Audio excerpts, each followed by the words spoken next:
piece of proof, and then circle claim proof, claim proof.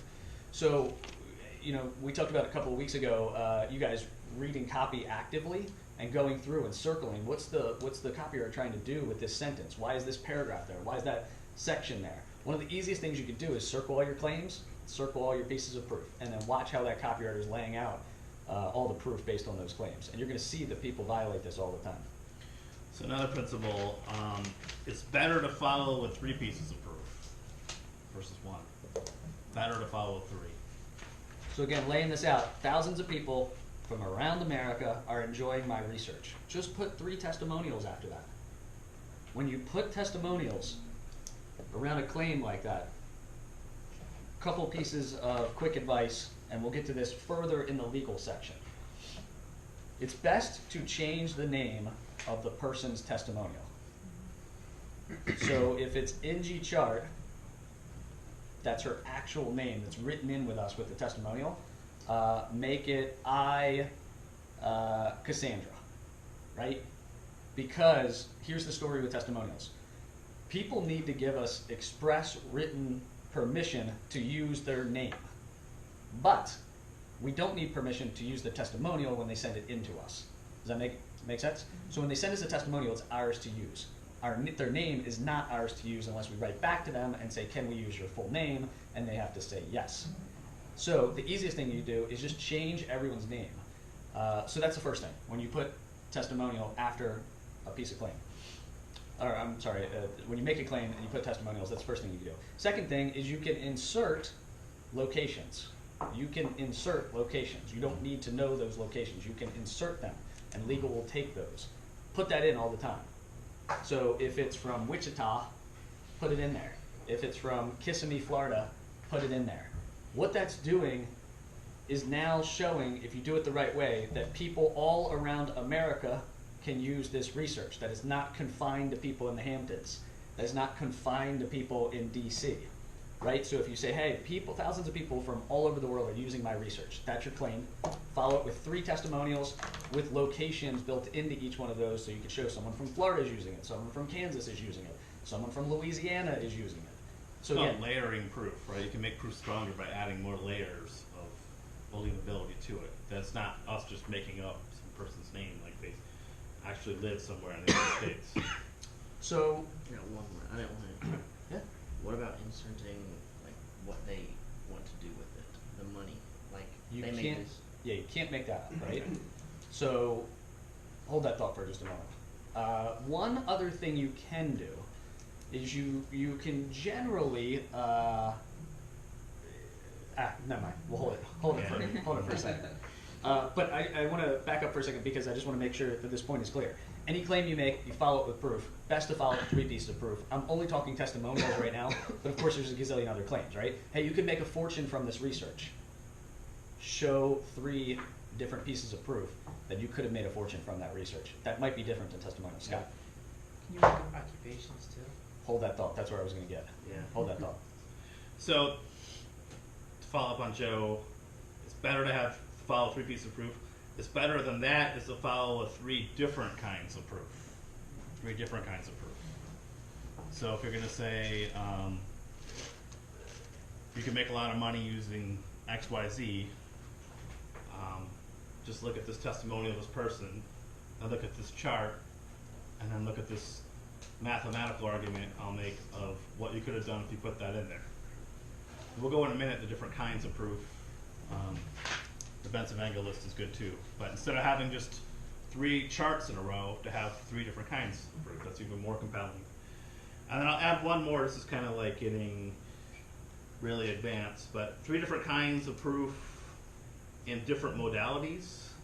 Modalities are from like this is in NLP and some other psychology books, meaning like people tend to have a preference for visual. People have a preference for auditory words. People have a preference for ideas. People have a preference for kinesthetic, tactile. So if you can really mix those up, where you show a picture for a visual person, and then you say the words of what the picture is right below it for the auditory people, and then maybe put some sort of concrete metaphor or something that, or mention that the picture looks like something, for the kinesthetic people, that's even more powerful. Then you're really hitting people's brain the way they want to be hit. Jimmy? No, my mind is Okay, spinning that's cool. right now. Yeah. I'll give you a really easy way to do this too. A super, super simple way to do this. And again, you'll be able to spot how lazy copywriters are when I tell you about how easy this is, because you're going to see people violate this all the time. You're going to be like, why do they violate this? It's so easy. So one easy way to do these 3 different pieces of proof, and this is going to be applicable really for financial copy only. But let's say you're making a claim that by buying this biotech company, you can make a fortune. That's your claim, right? Now you're going to show proof that by buying similar biotechs in the past, you could have made money. So, number 1, you state a similar situation in the past in percentage gains. Hey, by buying Pfizer before they released Viagra, you could have made 452%. So you have a percentage gain. Take the same percentage gain and turn it into dollars as your second piece of proof. So the way that works is you could have made 452% by buying Pfizer before they released Viagra. That means every $1,000 invested would have immediately turned into $4,520. That's your second piece of proof. You turn the percentage into dollars. Third piece of proof, show a chart. Show a chart on what Pfizer did. Draw a line on the chart that says up 452%. There's 3 pieces of proof that are stated in different ways on the same core concept.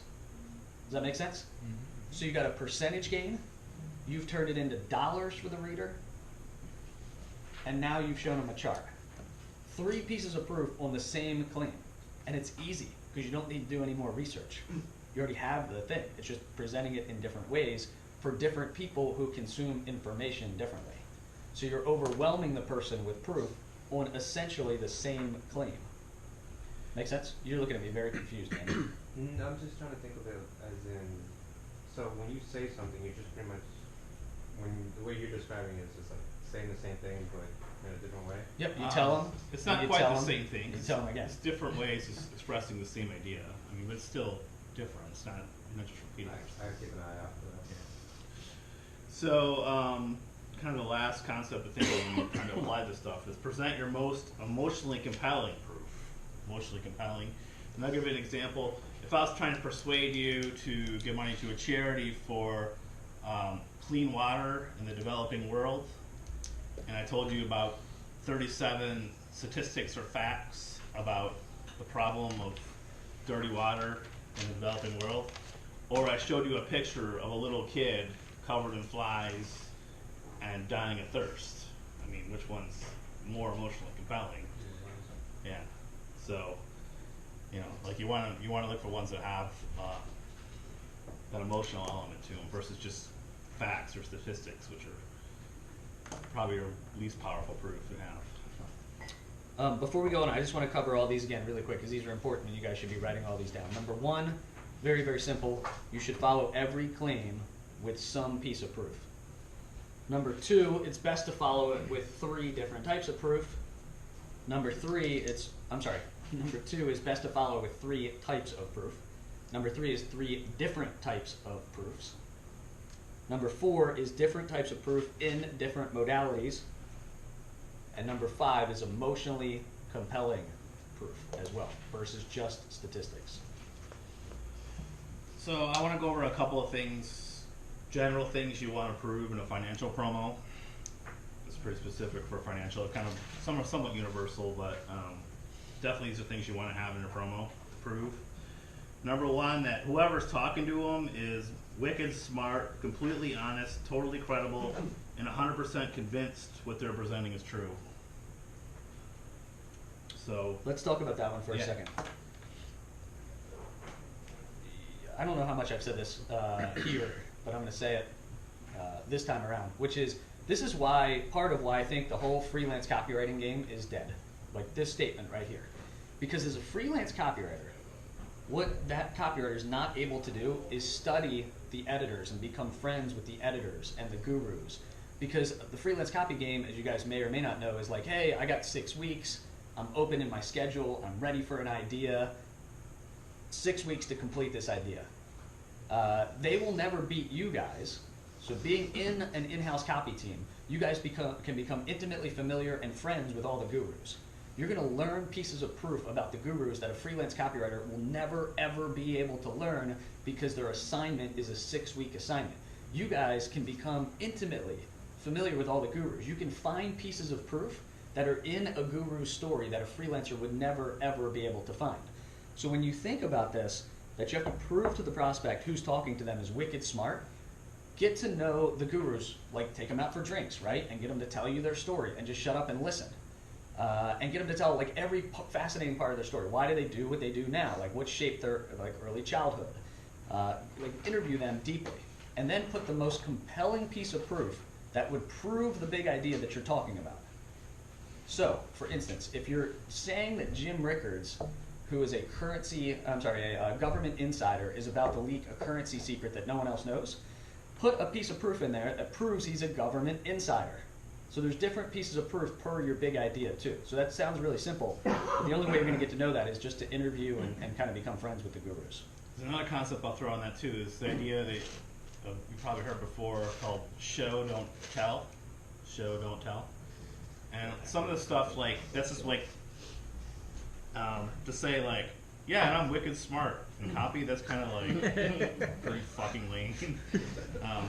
Versus just saying, I'm a former CIA insider that, you know, set up financial war games for the, you know, for the Pentagon. I mean, that's a way of like just showing that you're smart and credible without even having to make the claim. So we used to say like back up every claim with a piece of proof. Well, you can still put proof in there for kind of implicit claims that you don't have like actually written out. So that's the idea of show, don't tell. Number I have a two, quick question go about ahead. that. How do you like make like that plausible, that argument there? So that I can just say, hey, I work for the CIA, but I mean, how do you form that argument and say, oh yeah, so they actually believe you? I know Rickard, there's a picture of the guy in the CIA. I get that part.